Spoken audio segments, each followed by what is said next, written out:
بسم اللہ الرحمن الرحیم۔ بسم اللہ الرحمن الرحیم والصلاة والسلام علی اشرف الانبیاء والمرسلین وعلی آلہ وصحبہ وامتہ اجمعین اما بعد۔ عزیز طلبہ اکرام، سبق نمبر 55 ہے کتاب الطہارۃ باب الوضوء بسؤر الکلب۔ آج کی اس ویڈیو کے اندر ہم کتاب الطہارہ سے باب الوضوء بسؤر الکلب، کتے کے بچے ہوئے پانی سے وضو کرنا، اس کا حکم جانیں گے۔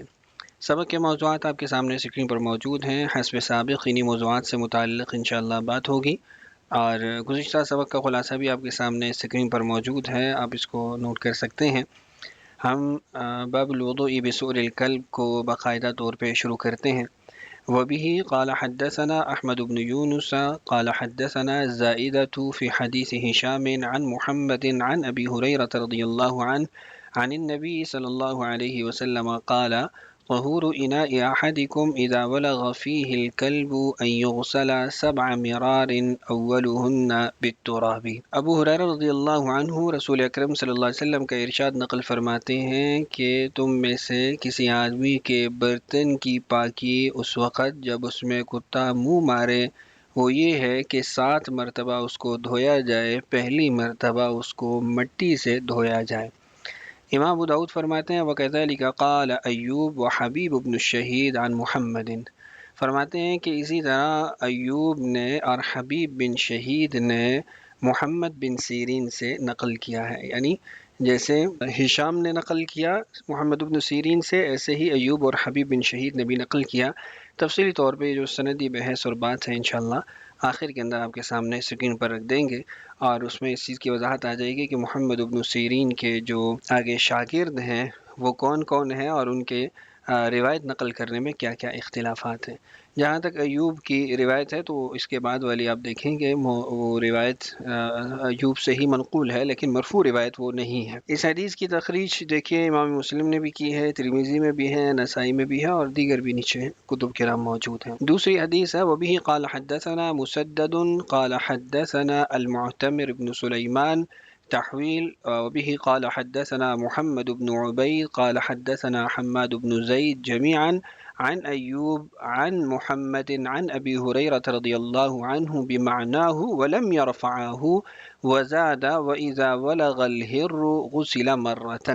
اسی طرح محمد بن سیرین جو ہے وہ سیدنا ابو ہریرہ سے اسی نوع کا معنی مفہوم اور حدیث نقل فرماتے ہیں، لیکن اس کو مرفوعاً نقل نہیں کرتے، یعنی اس میں یہ نہیں ہے کہ عن ابی ہریرہ عن النبی صلی اللہ علیہ وسلم، رسول اکرم صلی اللہ علیہ وسلم کی طرف اس کو نہیں جو ہے رفع کیا گیا، ان کی طرف منسوب نہیں کیا گیا، بلکہ وہ صحابی کا قول، بطور صحابی کے قول کے اس کو نقل کیا، اور اس کے اندر اضافہ بھی ہے وَإِذَا وَلَغَ الْهِرُّ غُسِلَ مَرَّةً، کہ جب اس میں بلی جو ہے وہ منہ مارے یا اس کا جھوٹا ہو تو پھر اس کو ایک مرتبہ دھویا جائے گا۔ یہاں پر بھی جو دیگر بحثیں ہیں سند سے متعلق وہ آخر میں کر لیں گے، یہاں بس اتنا سمجھ لیں کہ تحویل آئی ہے تو ملتقى السندین کون ہے، جہاں جا کے دونوں سندیں اکٹھی ہو جاتی ہیں، تو وہ یہ ہے کہ ایوب جو ہیں یہاں پہ ملتقى السندین ہیں، محمد بن عبید اور حماد بن زید، پھر اس کے بعد ایوب ہیں، اور اوپر مسدد معتمر ایوب، تو ایوب پہ جا کے دونوں سندیں اکٹھی ہو جاتی ہیں۔ روات حدیث اس میں دیکھیے، چونکہ پہلے والے جو روات تھے وہ ما قبل جو روایت تھی، یعنی 70 نمبر روایت اور 71 نمبر، ان دونوں کے روات یکساں تھے تو ان سے متعلق بات پہلے ہو چکی۔ 72 نمبر روایت کے اندر معتمر بن سلیمان ہے، پہلے ان کا تذکرہ غالباً نہیں گزرا، تو یہاں پہ پھر ان کا تذکرہ موجود ہے۔ فرماتے ہیں ثقہ راوی ہیں، ابن خراش کہتے ہیں صدوق یخطئ من حفظہ، صدوق راوی ہیں لیکن جب اپنے حافظے سے بیان کرتے ہیں تو اس میں ان سے غلطی ہو جاتی ہے۔ وَإِذَا حَدَّثَ مِن كِتَابِهِ فَهُوَ ثِقَةٌ، اور جب وہ اپنی کتاب سے اس کو بیان کریں تو وہ پھر ثقہ ہیں، پھر ان کی روایت کا اعتبار ہے۔ اسی طرح یحییٰ بن سعید القطان جو ہے ان سے منقول ہے کہ اذا حدثکم المعتمر بشیء فاعرضوه فانه سیء الحفظ، کہ جب معتمر تمہیں کوئی کچھ بیان کریں تو اس کو پیش کرو، چیک کرو، اس لیے کہ ان کا حافظہ جو ہے وہ اچھا نہیں ہے۔ اسی طرح محمد بن عبید ہیں، ثقہ راوی ہیں، حماد بن زید بن درہم ہیں، ان کے بارے میں آگے اقوال تو موجود نہیں ہیں، البتہ یہ بتایا گیا کہ جمیعاً کا جو کلمہ ہے یہ بتاتا ہے کہ معتمر بن سلیمان اور حماد بن زید یہ دونوں جمع ہو جاتے ہیں ایوب پر۔ یہ میں نے آپ کو بتایا تھا کہ یہ ملتقى السندین ہے، یہاں جا کے سند جو ہے وہ اکٹھی ہو جاتی ہے۔ ایوب ہے السختیانی بفتح المہملہ، سین پہ فتحہ ہے، اور اس کے بعد خا معجمہ ہے یعنی نقطے والی ہے، اور اس کے بعد پھر تا ہے، اس کے بعد یا ہے، اور اس کے بعد الف اور نون ہے۔ سخت یعنی اس کو پڑھا جائے گا ثقۃ ثبت حجت، اعلیٰ درجے کی تعدیل ہے، متعدد صفات کے ساتھ ان کی تعدیل کی گئی ہے۔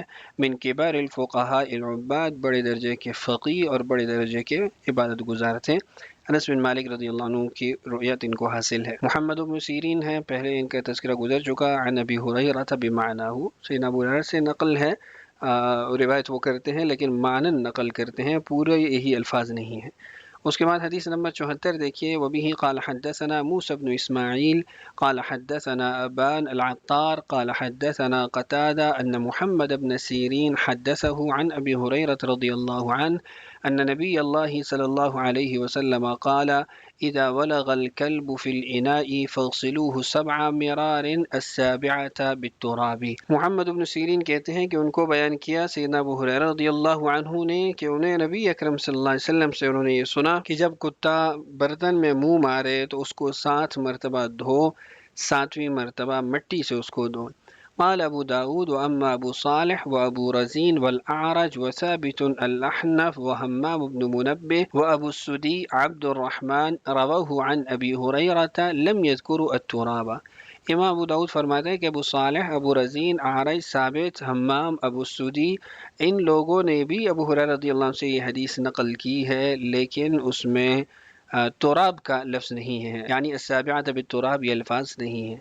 یہ بھی انشاءاللہ آگے آخری سلائیڈ تقریباً ہماری وہ ان سند کی بحثوں سے متعلق ہے، جس میں متن کا اختلاف بھی بیان ہوگا۔ حدیث نمبر 75 ہے، وبه قال حدثنا احمد بن محمد بن حنبل قال حدثنا يحيى بن سعيد عن شعبة قال حدثنا ابو التياح عن مطرف عن ابن مغفل ان رسول الله صلی اللہ علیہ وسلم امر بقتل الكلاب ثم قال ما لهم ولها، فرخص في كلب الصيد وفي كلب الغنم، وقال إذا ولغ الكلب في الإناء فاغسلوه 7 مرار والثامنة عفروه بالتراب۔ احمد بن محمد بن حنبل رحمہ اللہ کی حدیث ہے، اس کو ابن مغفل رضی اللہ عنہ نقل کرتے ہیں رسول اکرم صلی اللہ علیہ وسلم سے متعلق کہ آپ نے کتوں کے قتل کرنے کا حکم دیا، پھر آپ نے فرمایا کہ ان کتوں کا اور ان لوگوں کا کیا آپس میں معاملہ ہے اور کیا مسئلہ ہے ان کو، تو پھر آپ نے اس کے بعد رخصت دے دی۔ فی کلب الصید، جو شکار کا کتا تھا اس کے بارے میں، اسی طرح جو ریوڑ کے ساتھ رہتا ہے کتا اس کے بارے میں، اور آپ نے فرمایا کہ جب کتا کسی کے برتن میں منہ مار دے تو اس کو 7 مرتبہ دھو اور 8ویں مرتبہ اس کو مٹی سے مانج کر دھو۔ امام ابو داؤد فرماتے ہیں ہاکذا قال ابن مغفل، اس کی بھی انشاءاللہ وضاحت آگے آ رہی ہے۔ حدیث کی تخریج آپ کے سامنے اسکرین پر موجود ہے۔ روایت حدیث دیکھیے، اس میں مطرف ہیں جن کا یہاں تذکرہ آیا ہے، ثقۃ عابد فاضل، اعلیٰ درجے کی توثیق ان کے بارے میں پائی جاتی ہے۔ عبداللہ ابن مغفل رضی اللہ عنہ صحابی رسول ہیں۔ احادیث سے مستنبط ہونے والے مسائل کی طرف بڑھتے ہیں۔ سب سے پہلے ترجمۃ الباب کی وضاحت کر دیتا ہوں۔ یہاں پہ کچھ عبارت مقدر مانی جائے گی۔ باب الوضوء بسؤر الکلب، یعنی باب هل يجوز الوضوء بسؤر الکلب، کیا سؤر کلب سے وضو جائز ہے یا نہیں؟ تو یہاں پہ سؤر لفظ جو آیا ہے اس کی وضاحت دیکھیے، دراصل اس پانی کے باقی حصہ پر بولا جاتا ہے جو پینے کے بعد برتن میں بچ جائے۔ بعد میں اس کا استعمال ہر چیز کے بچے ہوئے حصہ پر عام ہو گیا۔ اس کی جمع اسعار آتی ہے۔ الموسوعہ الفقہیہ اور دیگر کتب کے اندر اس کی تفصیلی جو بحث ہے وہ موجود ہے کہ فقہا کے ہاں یہ کس معنی میں استعمال ہونے لگا اور دیگر چیزوں پہ اس کا استعمال کیسے جاری ہوا۔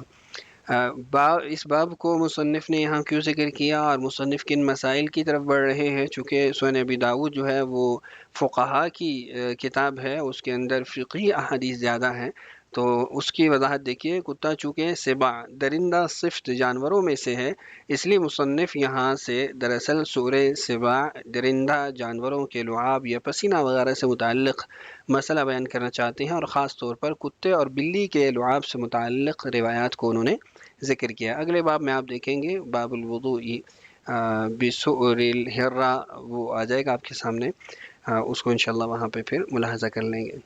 اب یہاں پر اس چیز کو پہلے جان لیتے ہیں کہ درندہ جانوروں کے لعاب کے بارے میں ائمہ اربعہ کے کیا اقوال ہیں، کیا مذاہب ہیں، کیا ان کے اجتہادات ہیں۔ تو دیکھیے، امام مالک رحمہ اللہ کے نزدیک تمام جانوروں کے لعاب پاک ہے، البتہ سؤر خنزیر کے بارے میں ان کے دو قول منقول ہیں، جائز اور ناجائز، پاک اور ناپاک دونوں طرح کے۔ امام شافعی رحمہ اللہ کے نزدیک بھی درندہ جانوروں کا لعاب پاک ہے، سوائے دو کے، کتا اور خنزیر۔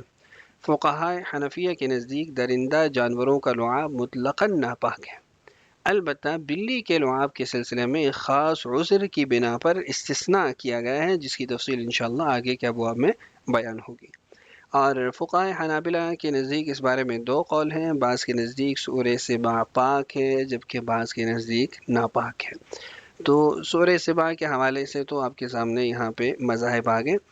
امام مالک رحمہ اللہ وہ تمام جانوروں کے لعاب کو پاک کہتے ہیں، خنزیر کے سور کے بارے میں ان کے دو اقوال ہیں، جبکہ دیگر ائمہ کے اقوال اگر آپ دیکھیں تو چند کے استثناء کے علاوہ باقی جو سبع ہیں وہ ان کے نزدیک ان کا سور جو ہے بچا ہوا پانی اور چیز وہ ناپاک ہے۔ تو آپ نے یہاں پہ ملاحظہ کیا کہ امام مالک اور امام شافعی کے نزدیک تو درندہ جانور جو ہیں ان کا لعاب پاک ہے، امام شافعی اس میں استثناء کر دیتے ہیں کتے اور خنزیر کا۔ فقہائے حنابلہ اور حنفیہ کے ہاں مطلقاً ناپاک ہے، البتہ حنابلہ کے نزدیک یہ قول پاکی کا بھی پایا جاتا ہے۔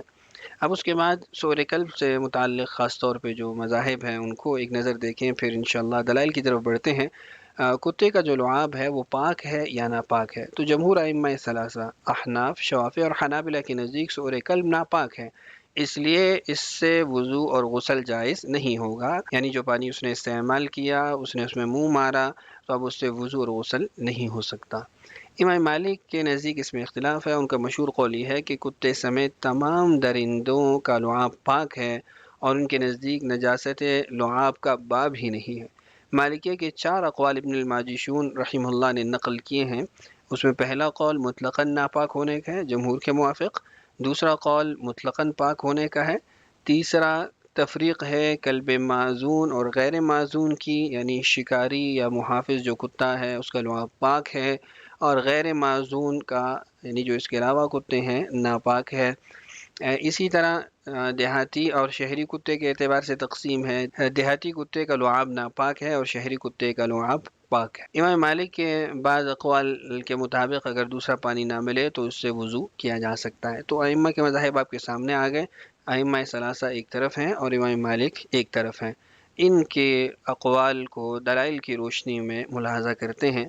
جمہور کے دلائل آپ کے سامنے اسکرین پر موجود ہیں، ایضاح المشکات سے نقل کیے گئے ہیں۔ اللہ تعالیٰ کا ارشاد ہے وَيُحَرِّمُ عَلَيْهِمُ الْخَبَائِثَ، اللہ نے خبائث کو حرام کر دیا، خبیث چیزوں کو حرام کر دیا، تو کتا من قبیل الخبائث ہے، اس لیے اس کا جو جھوٹا ہے وہ بھی من قبیل الخبائث ہی ہوگا۔ اسی طرح مسلم کی روایت ہے اور ابو داؤد کے اندر بھی آپ نے دیکھا طہور اناء احدکم، یہ الفاظ احادیث میں موجود ہیں، تو یہ الفاظ اس بات پہ دلالت کر رہے ہیں کہ طہارت جبھی حاصل ہوگی جب نجاست کا وجود ہوگا۔ اگر کتے کے منہ مارنے سے برتن ناپاک نہیں ہوا تو پھر طہارت کا حاصل ہونا یہ تو تحصیل حاصل ہوگا، اگر پہلے سے پاک ہے تو پھر اس کو دھو کر پاک کرنے کی کیا ضرورت ہے۔ اسی طرح ایک اور حدیث ہے مسلم شریف کی، رسول اکرم صلی اللہ علیہ وسلم نے ارشاد فرمایا اذا ولغ الكلب في اناء احدكم فليرقه وليغسله، کہ جو اس کے اندر موجود ہے اس کو بہا دے اور اس کو دھوئے۔ تو برتن میں جو کچھ بھی ہو اس کا اراقہ بہانا، اس کا جو حکم ہے یہ اس بات پہ دلالت کرتا ہے کہ وہ چیز ناپاک ہو گئی ہے۔ اگر وہ چیز ناپاک نہیں ہوئی تو شرعاً پھر چیز کا ضائع کرنا اس کی اجازت نہیں ہے، یہ جائز نہیں ہے۔ تو اس سے پتہ چلا کہ جو چیز باقی رہ گئی ہے وہ بھی نجس ہو گئی ہے اور جس برتن میں ہے وہ بھی نجس ہو گیا ہے، اور اسی لیے فلیغسلہ ولیغسلہ یہ کلمات پائے جاتے ہیں احادیث میں کہ اس کو وہ دھوئے۔ امام مالک کا استدلال اور ان کے جوابات بھی آپ کے سامنے اسکرین پر موجود ہیں۔ امام مالک سورۃ الکلب کی طہارت پر قرآن مجید کی آیت وَمَا عَلَّمْتُم مِّنَ الْجَوَارِحِ مُكَلِّبِينَ تُعَلِّمُونَهُنَّ مِمَّا عَلَّمَكُمُ اللَّهُ فَكُلُوا مِمَّا أَمْسَكْنَا عَلَيْكُمْ، اس سے استدلال کرتے ہیں کہ مکلبین جو لفظ آیا ہے آیت کے اندر، تو اس سے پتہ چلا کہ اگر سورۃ الکلب نجس ہوتا تو اس کا شکار کیسے درست ہوتا؟ آخر شکار بھی تو منہ ہی سے کرتا ہے، جہاں کتا منہ لگاتا ہے قرآن میں اس کو دھونے کا حکم نہیں بلکہ کھانے کی اجازت ہے، لہذا کتا، اس کا لحم، لعاب اور سؤر سب پاک ہیں۔ ائمہ ثلاثہ اور جمہور اہل سنت اس کے جواب میں کہتے ہیں کہ شکار کے جس حصے پر کتے کا منہ لگا ہے اس کو کاٹ دیا جائے یا دھو ڈالے، چونکہ قرآن میں جس طرح دھلنے کا حکم مذکور نہیں اس طرح نہ دھلنے کے بارے میں بھی حکم نہیں، لہذا دونوں طرح کا احتمال ہے، اور قاعدہ ہے اذا جاء الاحتمال بطل الاستدلال، جب اس کے الٹ اور ضد کا بھی احتمال موجود ہے تو پھر استدلال نہیں کیا جا سکتا۔ دوسری ان کی دلیل ہے قل لا اجد فيما اوحي الي محرما على طاعم يطعمه الا ان يكون ميتة او دما مسفوحا او لحم خنزير فانه رجس۔ مالکیہ کہتے ہیں کہ آیت کریمہ کے اندر نجاستوں کو تین چیزوں میں منحصر کیا گیا ہے، مردار، دم مسفوح اور خنزیر، لہذا ان میں کتا اور دیگر درندے شامل نہیں، اس لیے کتا طاہر ہے اور اس کا سور بھی طاہر ہے۔ حنفیہ حضرات فرماتے ہیں کہ اس آیت میں حصر القیود و یحرم علیہم الخبائث کے ذریعے منسوخ آیت میں صرف تین نجاستوں کا اور ناسخ آیتوں میں عام نجاستوں کا حکم ہے۔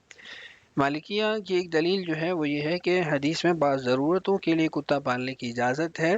کتے کی عادت ہے کہ جو چیز بھی سامنے آئے اس میں منہ مارتا ہے، لہذا جس طرح علت طواف کی وجہ سے سور ہرہ کو پاک قرار دیا گیا تھا، اسی طرح علت کی وجہ سے سور کلب بھی طاہر ہے۔ حنفی حضرات فرماتے ہیں کہ بلی سے بچنے کے لیے جو دشواری، حرج اور مشقت ہے وہ کتے میں نہیں ہے، لہذا بلی پر قیاس کرنا قیاس مع الفارق ہے۔ اسی طرح ایک جو دلیل ہے مالکیہ کی وہ ابو داؤد شریف کی ہی حدیث ہے، روایت ہے عبداللہ بن عمر رضی اللہ عنہما، وہ روایت کرتے ہیں کہ کتے مسجد میں داخل ہو کر کھیلتے تھے، گھومتے پھرتے تھے اور چلتے پھرتے، بھاگتے دوڑتے، ان کی زبان سے لعاب تو گرتا ہی ہوگا، اور گرمیوں میں تو اس میں کثرت آ جاتی ہے، تو مسجد نبوی میں ضرور کتوں کا لعاب گرتا ہوگا، لیکن اس سے مسجد نبوی کی دھلائی کا حکم نہیں دیا گیا۔ یہ اس بات کی دلیل ہے کہ کتے کا رال اور لعاب پاک ہے۔ حنفی حضرات جواب میں کہتے ہیں کہ کتے کے لعاب اور رال سے مٹی ناپاک ہو جاتی ہے، لیکن خشک ہو جانے کے بعد مٹی پاک ہو جاتی ہے۔